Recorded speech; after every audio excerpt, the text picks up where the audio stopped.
Ya estamos de vuelta en la primera emisión y le comentaba desde temprano que hoy a las 10 de la mañana, en cosa de hora y media, se iniciará la sesión de Comisiones Unidas del Senado para aprobar una iniciativa de reforma constitucional que, de acuerdo con lo que presentó ayer el líder de los senadores de la mayoría, Adán Augusto López, impediría a la Suprema Corte invalidar la reforma al Poder Judicial. ¿Es esto posible? Es decir, ¿se puede hacer tal reforma? Bueno, de que se puede porque el oficialismo tiene los votos, pero ¿es algo válido en términos legales que a posteriori pues se apruebe una reforma que impide a la Suprema Corte, al Poder Judicial, por la vía del amparo, anular dicha reforma? Lo vamos a platicar con Javier Martín Reyes, investigador del Instituto de Investigaciones Jurídicas de la UNAM y abogado constitucionalista. ¿Cómo estás, querido Javier? Gusto saludarte. Hola, ¿qué tal, Pascal? Como siempre, un gustazo saludarte a ti y a todas las personas que nos ven y nos escuchan. Pues, ¿qué impresión te da esto que anunció ayer Adán Augusto López? Pues mira, yo creo que hay que decir por lo menos tres cosas sobre esto, Pascal. La primera es que esta es una reforma profundamente regresiva, ¿no? Creo que México tardó muchísimo tiempo en poder hacer una reforma como la que tuvimos en 2011, que incorporó todas las normas relacionadas con derechos humanos que están en tratados internacionales a la Constitución y que estableció, Pascal, un principio muy importante que es lo que conocemos jurídicamente como el principio pro persona o de interpretación y de selección de normas más favorables, y que lo que permite, en términos generales y simplificando, Pascal, es que cuando haya una contradicción entre lo que dice la Constitución y lo que dicen estas normas de los tratados internacionales, los tribunales puedan seleccionar la norma que es más protectora para los derechos humanos, ¿no?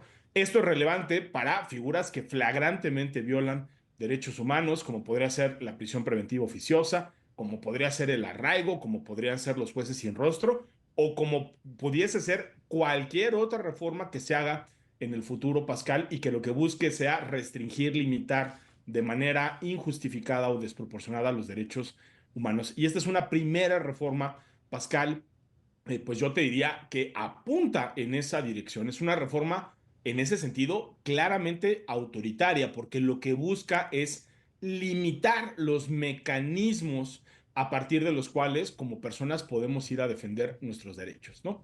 En segundo lugar, yo te diría, Pascal, pues es una franca confesión de parte por parte del oficialismo, ¿no? Ha habido voces que han estado repitiendo una y otra vez que es absolutamente imposible controvertir una reforma constitucional. Dicen que la Constitución es clarísima. Bueno, pues esta iniciativa de Monreal, de Adán Augusto y de Noroña, lo que hace es simple y sencillamente evidenciar que no es claro que no se puede impugnar una reforma constitucional. Y tan hay duda que hacen una reforma para tratar de aclarar todo esto, ¿no? Entonces creo que esta es una confirmación más de que estamos frente a un debate que no tiene una solución fácil, pero es un debate donde, como en cualquier democracia constitucional, quien tiene que tener la última palabra en términos de la interpretación de la Constitución tiene que ser la Suprema Corte, que es nuestro Tribunal Constitucional. Y en tercer lugar, Pascal, yo te diría, es una iniciativa que de nueva cuenta tiene una pésima técnica legislativa. Realmente es impresionante cómo, ¿no? Un movimiento, un bloque legislativo que tiene las mayorías en las dos cámaras del Congreso, pues que ya no son un partido nuevo, están prácticamente por cumplir los 10 años de existencia en temas que para ellos son tan importantes, ni siquiera tengan la capacidad de confeccionar una iniciativa pues medianamente bien diseñada. Y esto lo digo ¿Cuáles serían porque los hay, errores de técnica legislativa que tú notas en esto que se dio a conocer? pues mira, tío, hay uno que es brutal y es que en esta restricción al artículo primero constitucional, lo que se limita es el control de convencionalidad.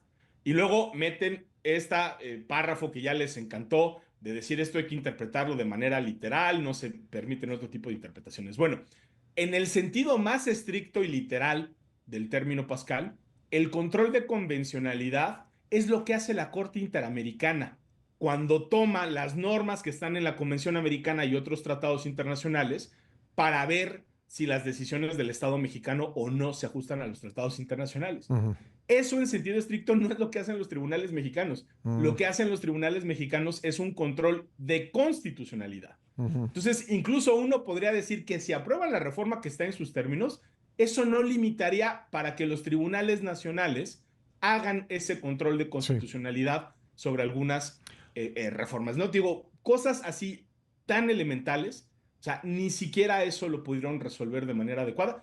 Y luego las otras cosas, A ¿no? ver, El tema de Javier, permíteme aquí retroactividad. hacer una pausa y regresamos con estos otras observaciones que tienes sobre lo que se presentó. Si me permites, volvemos en un momento. Por supuesto, Pascal. Estamos conversando con Javier Martín Reyes sobre la iniciativa que dio a conocer ayer Adán Augusto López Hernández, el líder de la mayoría en el Senado de la República, respecto de pues una iniciativa de reforma constitucional que busca impedir que el Poder Judicial pueda invalidar reformas constitucionales como la que hizo el oficialismo al Poder Judicial. Nos decías entonces, Javier, que le ves pues esencialmente tres problemas, que se trata de una reforma regresiva porque echa atrás todo lo que se había incorporado en la Constitución en materia de derechos humanos y sobre todo la capacidad de pelear estos derechos. También te parece una confesión de parte porque el oficialismo venía diciendo que no había ningún problema en impedir con la actual redacción de la Constitución que el Poder Judicial se intrometa con la reforma judicial. Y tres, que ves problemas serios de técnica legislativa como confundir el control de constitucionalidad con el control de convencionalidad. ¿Qué otra cosa observas en esta iniciativa? Pues mira, yo te diría otra vez intento, este absurdo, ¿no? De introducir una disposición transitoria que diga que la interpretación tiene que ser absolutamente literal, que están prohibidos otro tipo de interpretaciones. Esto es como dijo hace poco, ¿no? Un connotado jurista español, Pascal, prohibir la interpretación o los métodos interpretativos es como prohibir que llueva. O sea, es decir, es inevitable, es literalmente prácticamente imposible, lo sabemos desde hace siglos, solo hacer interpretaciones literales de los textos constitucionales. Estamos viendo enormes problemas de interpretación y de aplicación de la reforma judicial precisamente por esta disposición. En este decreto lo siguen repitiendo. Yo te diría también, Pascal, hay un enorme problema de retroactividad en esta reforma.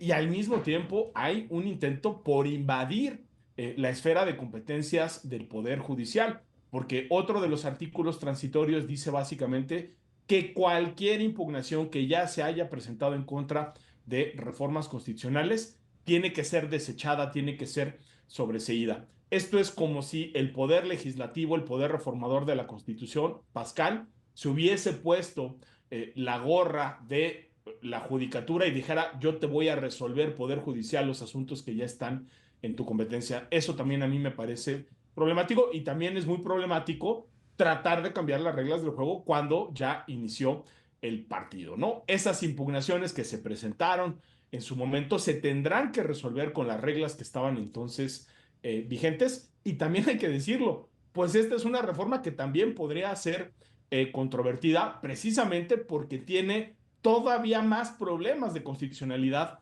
que la anterior. Es una reforma que viola y vulnera derechos Uh -huh. fundamentales, es una reforma que entra en tensión con los estándares interamericanos, es una reforma que tiene clarísimos problemas de retroactividad. Entonces yo te diría, pues esto es algo así como un autogol constitucional que se acaba de anotar el oficialismo con la presentación de esta iniciativa, Pascal. ¿Ahonda la crisis constitucional en la que todo indica estamos? Pues sí, Pascal, o sea, es decir, aquí ya estamos en una situación que es brutalmente problemática y es que los actores políticos ya no están cumpliendo con los mandatos judiciales. Hay decenas, centenas de suspensiones que han sido violadas, que el legislativo, que el ejecutivo se han pasado por el arco del triunfo. Hay una amenaza a veces velada y a veces abierta de que si la Corte resuelve en contra e invalida, inaplica o interpreta partes de esta reforma, esa decisión no se va a acatar. A mí me parece que eso es inaceptable en cualquier democracia constitucional, Pascal. Y ahora a ese contexto de desacato y de amenazas de no cumplir con decisiones judiciales, se suma una contrarreforma que podría tener efectos negativos, no solo para la reforma judicial, sino eventualmente para cualquier reforma. Aquí es como si el oficialismo sacara la motosierra para cortar de tajo algunos de los pilares más importantes del sistema de protección de derechos en México. Entonces, en ese sentido, pues yo sí creo que lejos de resolver, lejos de pacificar y lejos de conciliar, lo que vemos acá es un agravamiento de esta crisis constitucional que estamos viviendo, ¿no? Déjame preguntarte ahora por el proyecto de sentencia de la Sala Superior del Tribunal Electoral que le ordenaría al INE continuar con la preparación de los comicios judiciales de junio entrante, pues esto ante las dudas que el propio instituto tiene respecto de desacatar los temores que tiene el INE, los consejeros, de desacatar estos amparos. No, a ver, bueno, el proyecto todavía no sentencia, entiendo que se podría votar hoy mismo, Pascal. A mí me parece que es una vergüenza y es una contradicción, ¿no? Porque por un parte el proyecto dice que o sea, que por un lado no se va a meter con las suspensiones, que el Tribunal Electoral no puede meterse a evaluar las resoluciones y suspensiones emitidas por jueces de amparo. Eso es absolutamente correcto. El Tribunal Electoral no tiene ninguna competencia, Pascal, Ujú. absolutamente ninguna, para meterse en la cancha de los tribunales del amparo. Y al mismo tiempo dice que no se puede suspender la realización del proceso electoral. Bueno, caray, pues eso es una contradicción lógica, porque hay suspensiones judiciales que están diciendo que hay que ponerle pausa al proceso electoral Sí. y luego el Tribunal Electoral dice que no se puede. A mí me parece que si se llegara a aprobar este proyecto, sería una gravísima invasión de competencias del Tribunal Electoral en la jurisdicción de los tribunales de amparo. Y si hay Bueno, un órgano que tendría que resolver este diferendo, es la Suprema Corte y no el Tribunal Electoral, Pascal. pues muy bien, Javier, te agradezco mucho tu tiempo, muy amable. Al contrario, Pascal, un gustazo como siempre. Gracias, gracias, Javier Martín Reyes, investigador del Instituto de Investigaciones Jurídicas de la UNAM y abogado constitucionalista.